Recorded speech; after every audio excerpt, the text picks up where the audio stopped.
Hello folks, it's Mad Dog Merv. Today is the 4th of July. Woohoo!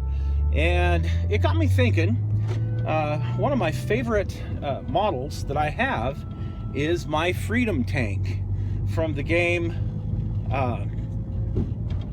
World of Tanks. And I know there's a lot of folks out there who play World of Tanks and kind of follow it, and there's some that like to build replicas of the game, of the tanks in the game. So I thought it'd be fun to do a series, because I've got a bunch built, but kind of a series on the tanks of World of Tanks that I have built, because like I said, I got several of them and I'm going to be building a few more.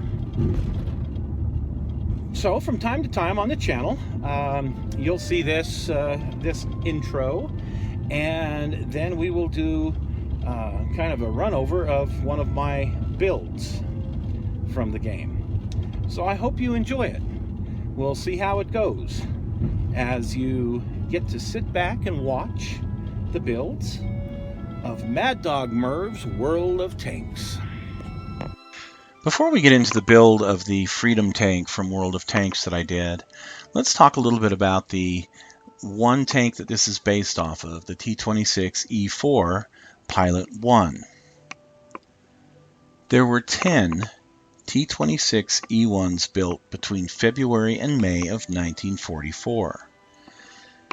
It was decided that they would upgun the standard M3 90mm gun with the T15-E2 longer barreled gun, and these were going to be called the T26-E4s.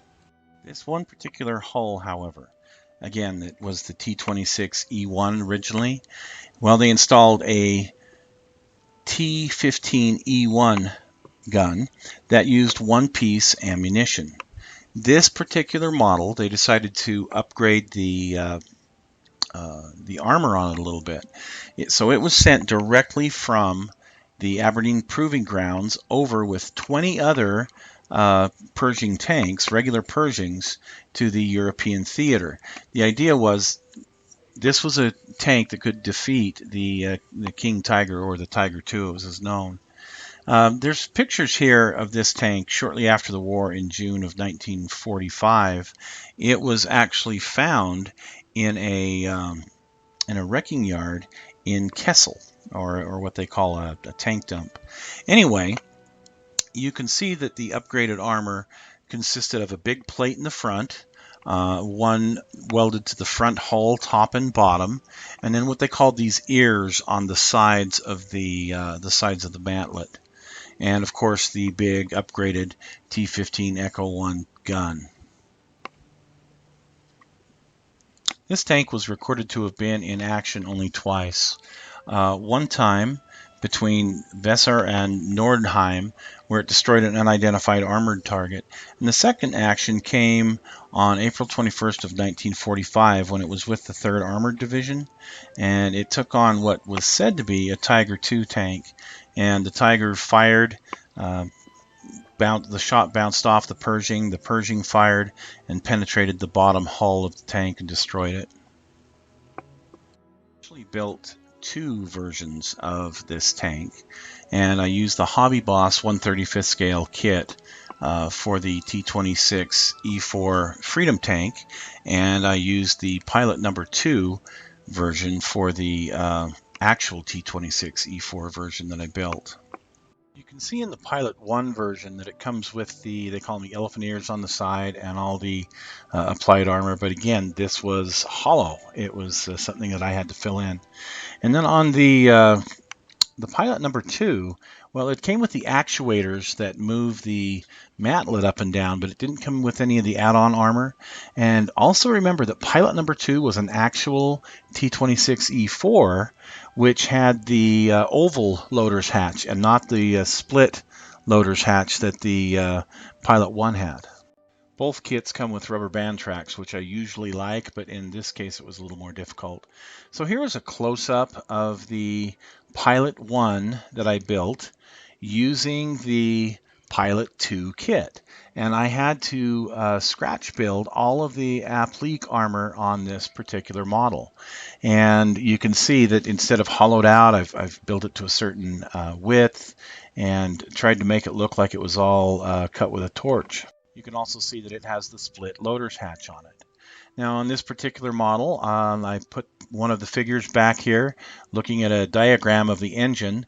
While you can't see the engine and transmission too well here, I did open everything up so that you could look down inside and actually see it. That was the nice thing about the Hobby Boss kit, is it comes with a pretty decent engine and transmission that you can put in the engine bay.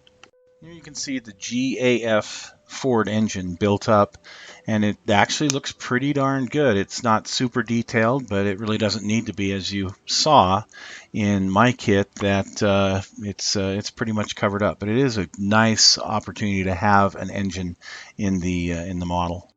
There are some pictures that show all of the applied armor on this thing except the elephant ears. So they obviously were added on just a little bit later, and I felt that perhaps maybe they weren't painted and they were just that rusty metal plate look. So that's what I decided to go with on this tank, and I think it turned out pretty good.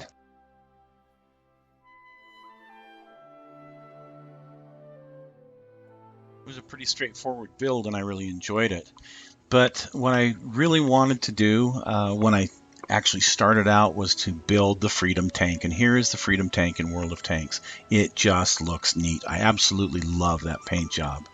So I took the T26-E4 kit and went ahead and went to town. I did fill in, there was these, like I said, the add-on armor was all hollow.